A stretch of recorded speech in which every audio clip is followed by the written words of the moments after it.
Colour చూసి beetroot juice అనుకోకండి, ఒక్క ముక్క కూడా బీట్రూట్ వేయలేదు. దీనిని ప్రతిరోజు ఒక గ్లాస్ తాగితే చాలు, స్వయంగా మీరే మీ స్కిన్ గ్లో అలాగే హెయిర్ గ్రోత్ని మీరే అబ్జర్వ్ చేస్తారు. అన్ని హెల్త్ బెనిఫిట్స్ ఉన్నాయి ఈ యొక్క గ్లాస్ జ్యూస్లో. ఇంకా ఆలస్యం చేయకుండా ఎలా ప్రిపేర్ చేయాలో చూద్దామా. ముందుగా అయితే కనుక మనకి ఉసిరికాయలు కావాలి. మీ అందరికీ తెలుసు ఉసిరికాయల్లో విటమిన్ సి పుష్కలంగా ఉంటుంది. మన హెయిర్కి, స్కిన్కి అలాగే ఇమ్యూన్ సిస్టమ్కి చాలా మంచిది. ఒక చిన్న అల్లం ముక్క మీ దగ్గర ఉంటే కనుక ఒక చిన్న పసుపు కొమ్ము కూడా తీసుకోండి. ఇప్పుడు మన మెయిన్ ఇంగ్రీడియంట్ వచ్చేసి బ్లూబెర్రీస్ అనమాట. బ్లూబెర్రీస్లో కూడా మనకి vitamin C, antioxidants, fibre చాలా ఎక్కువగా ఉంటాయి. ఇది మన హార్ట్కి, బ్రెయిన్కి అలాగే వెయిట్ లాస్కి కూడా చాలా మంచిది. ఇలా చెప్పుకుంటూ పోతే చాలా న్యూట్రియంట్స్ ఉంటాయి.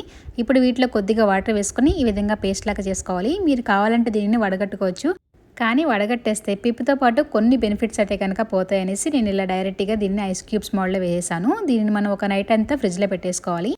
అలాగే మీకు చూపించడానికి కొంత జ్యూస్ అయితే కనుక నేను వడగట్టాను. చూడండి మనకి ఎంత మంచి కలర్ వచ్చిందో. ఇదంతా మనకి బ్లూబెర్రీస్ ద్వారా వచ్చిన కలర్ అనమాట.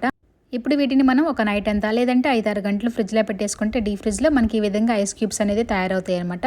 రోజు పరగడుపున ఒక గ్లాస్ వాటర్లో ఒక 2-3 ఐస్ క్యూబ్స్ని ఈ విధంగా కరిగించేసి తాగినట్లయితే మీరు జ్యూస్ని కాదు టేస్టీ ఆరోగ్యాన్ని తాగినట్లే. ఇలా ప్రతిరోజు తీసుకున్నట్లయితే మీ ఫేస్ ఇంకా హెయిర్లో డిఫరెన్స్ మీరే స్వయంగా చూస్తారు. మనం ప్రతిరోజు చేసుకోలేం కాబట్టి ఇలా బ్యాగ్లో వేసి డీప్ ఫ్రిడ్జ్లో పెట్టుకుంటే నెల పైనే ఉంటాయి.